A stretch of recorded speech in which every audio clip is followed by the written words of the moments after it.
How's it going, everybody? I hope you're doing so well today, and welcome to the first live stream on this channel. I'm incredibly excited. I thought we'd do something a little different, and I thought I would love to just change it up so that I can interact with all of you. So let me know in the chat right now, in the comments, how you're doing, what you are brewing today, and we're going to get started. Now, today, in this video, we're going to talk about dialing in coffee. Now, this is a question I get asked so often. Kyle, how do you dial in coffee? How do you brew espresso? How do you dial in filter coffee? How do you do these things? So I thought I'd do a series of just how to dial in coffee, and we're going to start today with filter coffee, one of my personal favorites. Now, before we get into this, if it would help this channel out huge if you could smash that like button down below. It does spread this video to so many people in the algorithm, especially small YouTube channels like mine. Now, if there's any issues with the sound, because this is the first stream, let me know in the comments too.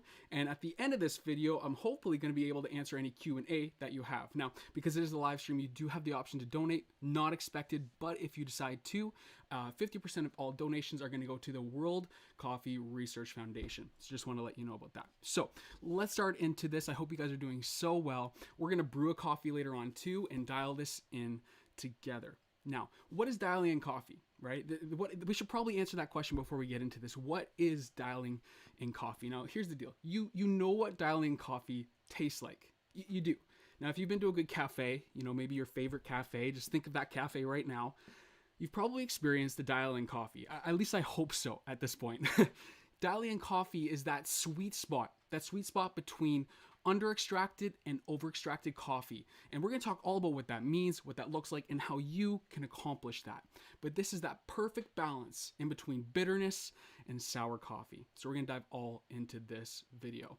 So first off, I got 3 points for you. 3 quick points, and then we're going to hang out, brew some coffee, and answer some questions.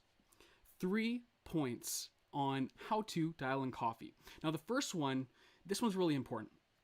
And the first point would be kill confirmation biases.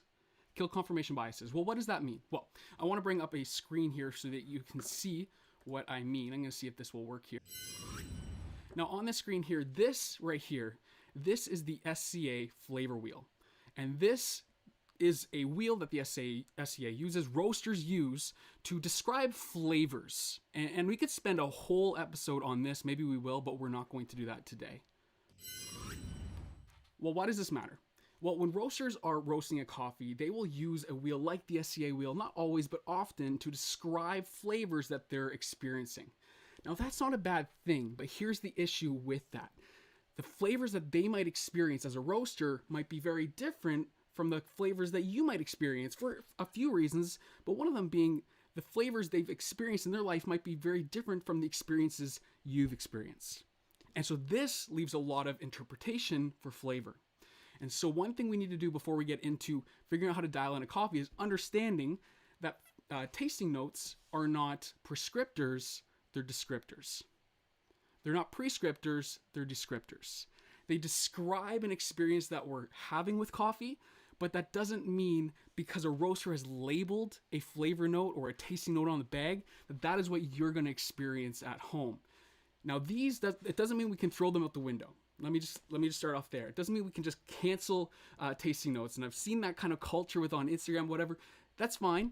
But I do think they have their place, and they are important because what they're describing is the experience that roaster has had with that coffee. Important. But what we need to now understand is that that's a confirmation. But if we read that label and expect that for this coffee, I'm gonna taste black cherries and black currant. Well, guys, I've never had black currant before. Just being real with you. So I have no idea what that's gonna taste like. Now, because I've drank coffee for a while, maybe I'll get that. But my experience is different from this roaster. That's really important. Confirmation bias is huge. It's not a prescriptor, it's a descriptor. So what do we do with that? Well, we have to then understand point number 2 is know the difference between under-extracted coffee and over-extracted coffee. That's really important. Now, this again could be a whole episode in and of itself, but to really just sum it up real quickly, under-extracted coffee. You know what this tastes like too, okay? This is sour coffee. This is coffee that is it's just not pleasant, okay? And then over-extracted coffee is like that bitterness. Oh, can you guys, I'm seeing that you guys can't hear me. Can you guys hear me? Let me know in the chat right now. Let me know in the chat real quick if you guys can hear me. I can see some comments. I'll wait.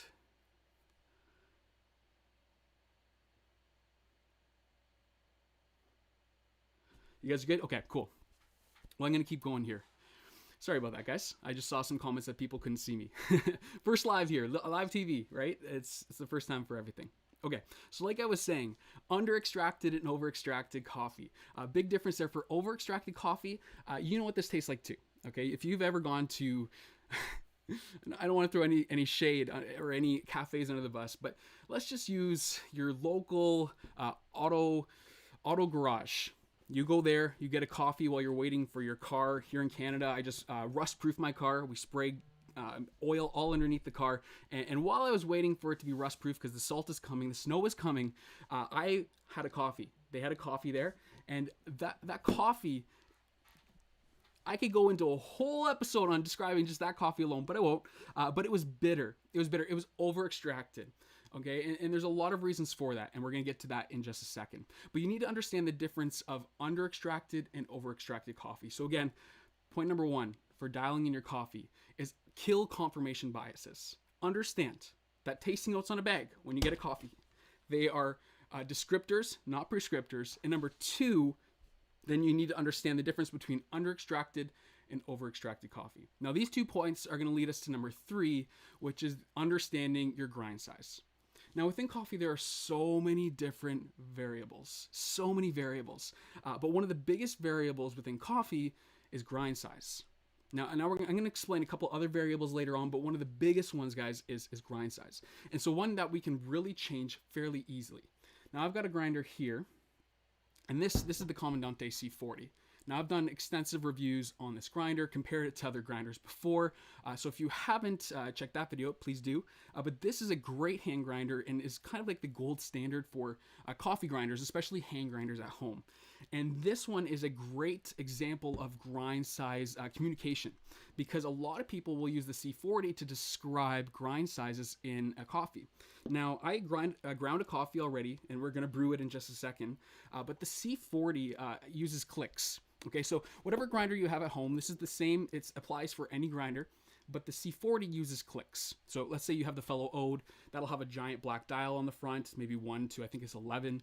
If you have the Niche 0, it's got numbers as well, or the Encore, it's got like 1 to 40. The C40 doesn't have that, it's got clicks. So this coffee here, I ground at 24 clicks, just physical clicks for the coffee. And so I can now understand, okay, I understand that when I brew this coffee, and we're brewing this coffee, by the way, this is a Colombian from my friends at Corvus Coffees. This is an amazing coffee that I just got, and it is a natural striped Bourbon. And so I can look at all these factors. I know it's a natural processed coffee, okay? When I look at a natural processed coffee, and I'm gonna get a little geeky here, probably won't go into this in depth because this is a whole other video, but a naturally processed coffee, it'll be slightly more dense often, and especially depending on the elevation, if it's like an Ethiopian or like a Kenyan, they can have a higher elevation leading to more density in that bean. And when you grind that coffee, that can actually lead to more fines in the grind. Now, I'm not going to talk deep onto the science of that in this video, but I have to understand these factors, okay? And with time in brewing coffee, this all comes with that, okay? So don't get overwhelmed. Oh my gosh, I have to understand Ethiopian versus Colombian. You don't. You really don't, because if you understand grind size, you understand the difference between under-extracted and over-extracted coffees, and you understand confirmation bias, I'm confident you can brew great coffee at home. Okay, so this coffee here I ground at 23 clicks. 23 clicks. Now we're going to brew this on the V60. And I have not ground this coffee before. This is my first time brewing this with you guys. Just open up this bag. And so I'm taking a shot in the dark here. But I wanted to brew a coffee with you. Now, grind size is a huge factor. And so under-extracted and over-extracted coffee, going back to that, under-extracted coffees will often have like a sour taste. They taste almost weak. You've had that kind of coffee before, I'm sure. When we fine up that grind size, it changes the particle distribution, the particle sizes of our coffee, and making the flow of water a little bit more resistant. It's harder to flow through smaller particles than it would like larger particles of coffee. And so because of that, it will slow down that flow rate, and there will be more contact time for the coffee and the water, leading into more extraction in the coffee. Okay, and so we want to fine up our coffee grinds to then be able to dial in our coffee more if we're getting that sour or weak tasting coffee. Now, that's not as often common when I talk to people on Instagram or YouTube or wherever I talk to people. A lot of people experience the opposite, which is bitterness. And I'm not sure why that is. Maybe people just grind too fine, but when grinding a coffee, if you're tasting a lot of bitterness, very easy to fix. All you have to do, one of the first variables you should check is your grind size.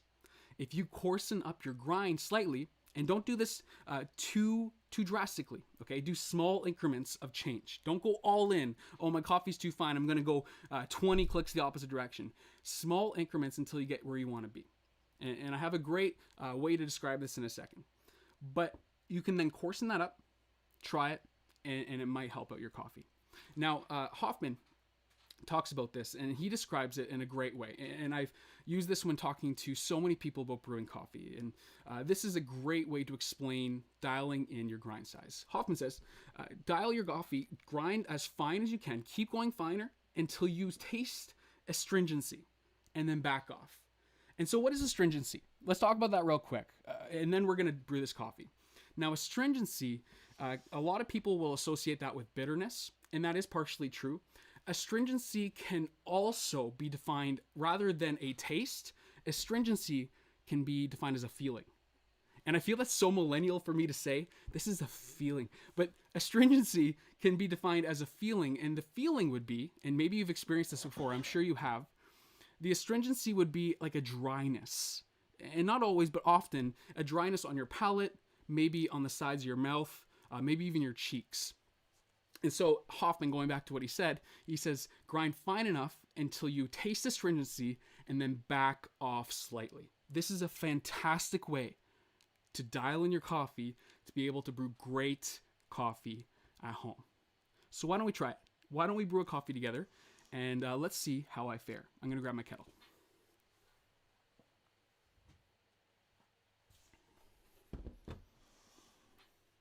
As I already mentioned, I did pre-grind this coffee, so just right before I went live, so it's still nice and fresh, but I didn't want to have to hand grind with all of you. Now I'm going to rinse my filter here, and I'm going to be using my recipe, the double-double. If you're not familiar with that recipe, that's totally fine. Any recipe will work, obviously, but I do have a video on that you can check out. I'm just going to dump this out real quick.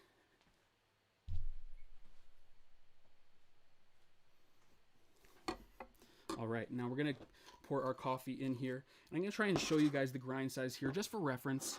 And one thing I do want to say as well, there is no perfect grind setting. You know, a lot of people say, hey, Kyle, what if you use the 24 clicks on the 𝙇𝙤𝙣, is that what I should use for all my coffees? And the answer to that is no. Maybe, but probably not. And the reason for that is every coffee has so many different variables. You know, I don't know what water you're using. I don't know what coffee you're using. All these different variables within coffee, there is no right grind size setting. So all of these steps can be applied to any dial-in setting, but it's very important to know, just because Kyle uses 24 clicks doesn't mean you should. And I talk to so many people who use like the niche zero, and I tell them what I use for espresso, and I've actually pulled away from telling people what grind size I use because it's confusing. It can confuse people. But understanding these variables should hopefully help you in this process. Let me show you this coffee real quick. I don't know if you guys can see that. We are live here. Now, if you guys are just jumping in here today, we are going over the ultimate technique, in my opinion, to dialing in coffee. Thank you so much for joining. If you guys haven't already, smash that like button down below. It truly helps out this channel in ways that you couldn't imagine. YouTube heavily favors the like button. I don't know why. I don't like it, but that's just how it works. So I would really appreciate if you could take 2 seconds, hit that like button. We're going to keep going here.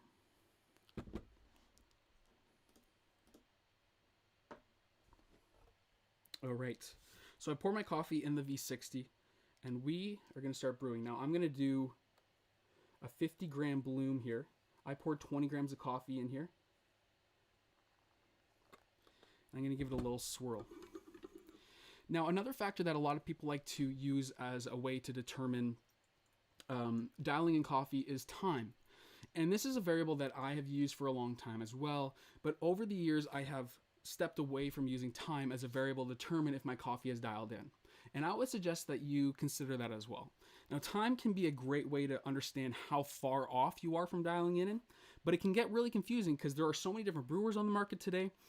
Filters are different, and again, water is different. It can be very confusing to communicate time. Now, a lot of people in the past have said, okay, well, if you have a drawdown of, like, let's say 3 minutes or 3.5 seconds, 3 minutes and 30 seconds rather, then you're probably in the sweet spot, and that may be true. But I just want to advise it's probably not the best way to determine if you're dialed in. Now, my first pour here, I'm going to pour up to 200 grams of coffee. Again, I ground this at 24 clicks on the 𝙇𝙤𝙣𝙠𝙨 C40. And this is a naturally processed Colombian bourbon.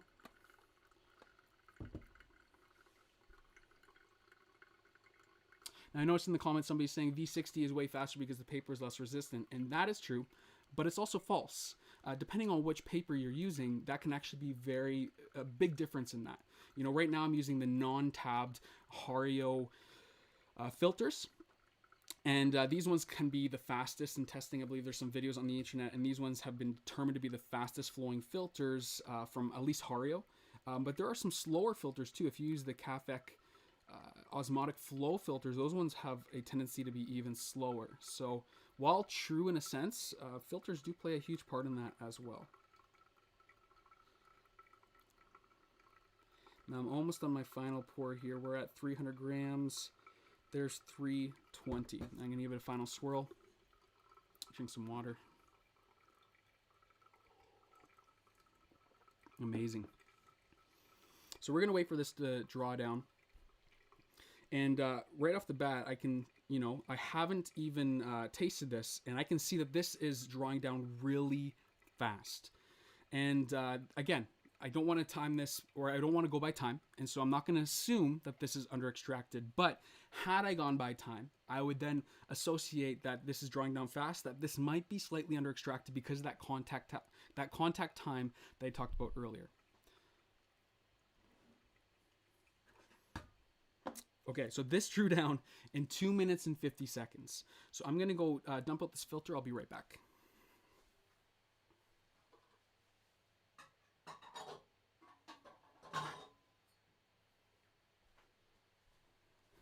All right, friends. So what I do before I drink any coffee is I like to give it a nice swirl. I get my nose in there. I know it sounds a little weird, but smelling is an important part of your tasting experience. Your nose is as a big part of your tasting experience. The senses that you experience from your smells can actually attribute to what you taste. And so always before you brew a coffee, give it a nice swirl, get your nose in there. And then give it a pour.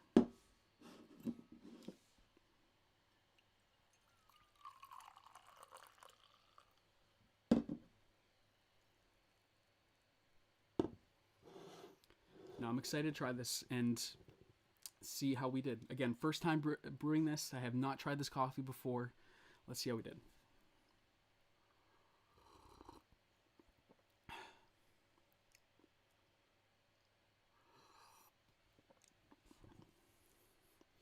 Okay.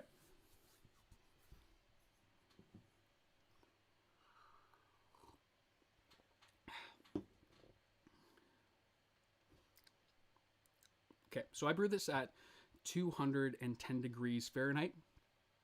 I brew this with the fellow Stag EKG. And I used a product that we're going to talk about called third wave water in just a second, because that's another very important factor in brewing great coffee.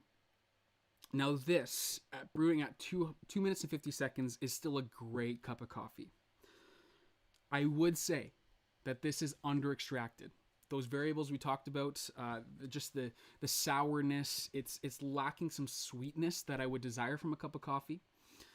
I'm not getting anything that the roaster is describing. Again, that confirmation bias, and that's okay. But I'm definitely not getting sweetness that I would expect from like a naturally processed coffee. It's a lot more acidic. It's a good cup of coffee. I would enjoy this, but it's not perfect. So where would I go from here? And I want to enjoy this. I will do this off stream so you guys don't have to watch me drink a coffee. What would I do from here? Well, I ground this at 24 clicks on the 𝙇𝙤𝙠𝙨 C40. Now that's a pretty common grind size that I would use for like a natural Ethiopian or like a Kenyan coffee. But this coffee, it seems slightly under extracted. And that goes to prove that there's no perfect grind setting for your grinder. So what I'm going to do now is I'm going to then fine up my grind, probably about 1 to 2 clicks. This was a fairly under extracted coffee, so I'll probably go 2 clicks. And I'm going to keep fining that up until I taste astringency. And that's all I do, guys. That's all I need to do. That's all you need to do to dial in coffee. Fine up that grind until you start to taste astringency. Understanding that I'm not trying to aim for the tasting notes that are on this bag. While a good descriptor of what this coffee could taste like, that's ultimately not what we're going for. You want to experience the coffee that you enjoy, and while you drink coffee, start to get in the habits of even describing flavors. It's a fun way to experience coffee, expand your palate, and understand coffee and enjoy it in a whole new light. Also, understand the difference between that under-extracted and over-extracted coffee, as we said in point number 2. And then 3 is understanding grind settings and grind size.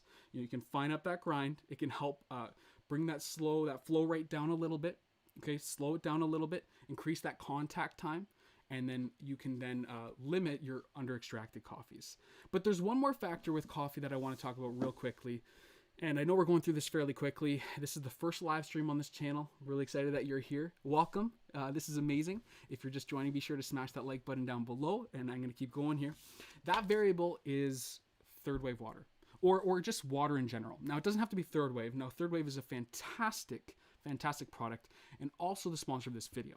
Now, I want to talk to you real quickly in 30 seconds about this product, because if you're not familiar, this can really help make better coffee at home. Now, Third Wave is a mineral supplement that I use to add to a demineralized or distilled water.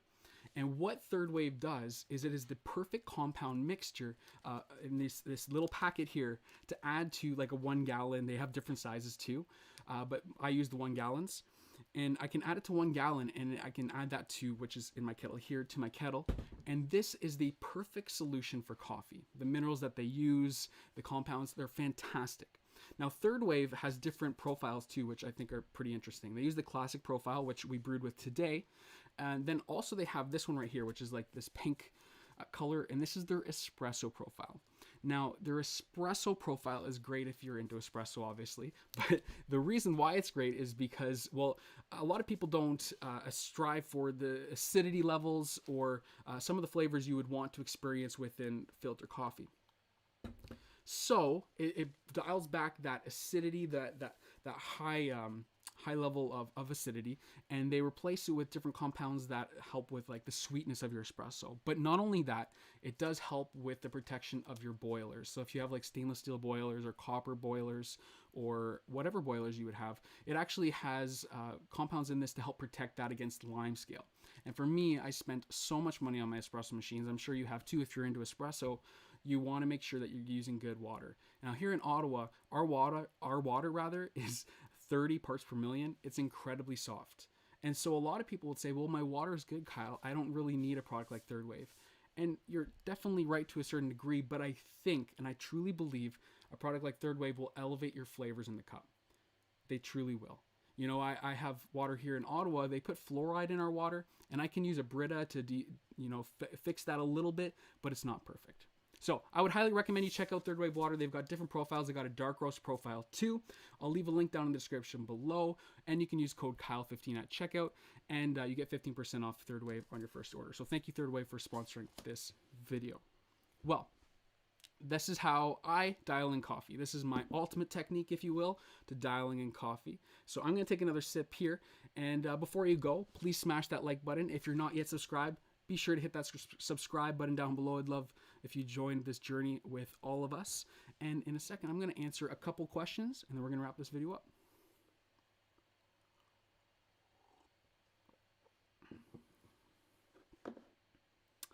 So one question I got, do you drink Third Wave water plain or only for coffee?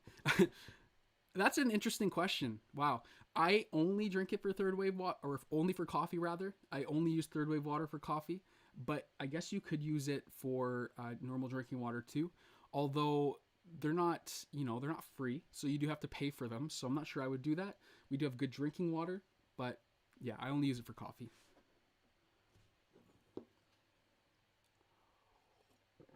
Let me know, for those who are watching right now, what are you guys drinking? What have you drank today? What do you drink this morning?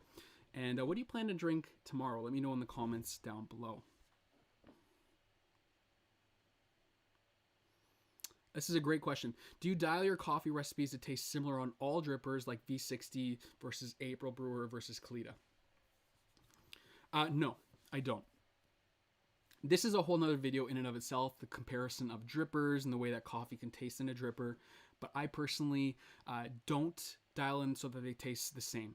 You know, I have understood the difference between like a flat bottom filter and a brewer versus like a conical brewer like the V60. And I can understand the flavor profiles that those can actually create. I've even go to the extent of actually associating coffees with those brewers too. Not always the best idea, but it's something that I do.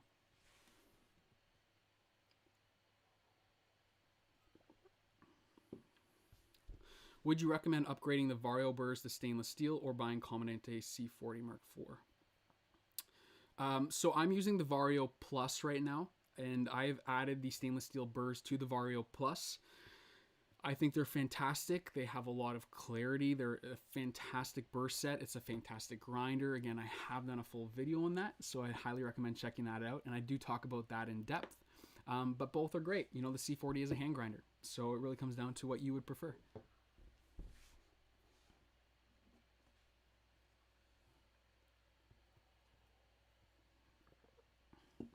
All right. Well, guys, I think this is where I'm going to wrap it up here. I know there's lots of questions coming in. I'm so grateful for that. Before you go, do me a huge favor. Hit that like button. If you enjoy this video, learned anything, or think somebody else can learn something from this video, it really does help out the algorithm. So grateful for each and every single one of you guys. If you'd like me to do more lives in the future, let me know. Please let me know in the comments. If this isn't something that you want me to do, I just won't do them. If it is something that you enjoy, maybe we'll do this often. I enjoy it, but I want to know, how do you feel about this? In the meantime, continue to brew great coffee and continue to brew at home. Guys, we will see you guys in the next video.